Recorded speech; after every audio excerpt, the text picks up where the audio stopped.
星期天，我和爸爸媽媽一起參加社區的植樹活動。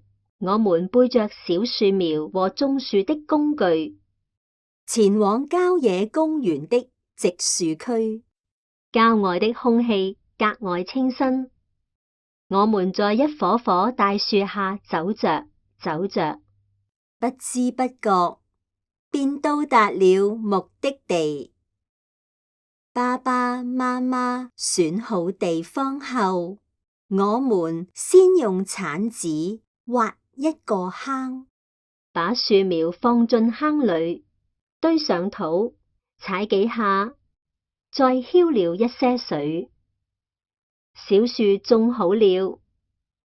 爸爸指着旁邊的一棵大樹對我說：10多年前，它曾經是一棵小樹，你看，它現在長得怎麼樣？啊，已經這麼高大，粗壯的樹幹不直地挺立着，茂密的枝葉向四周伸展。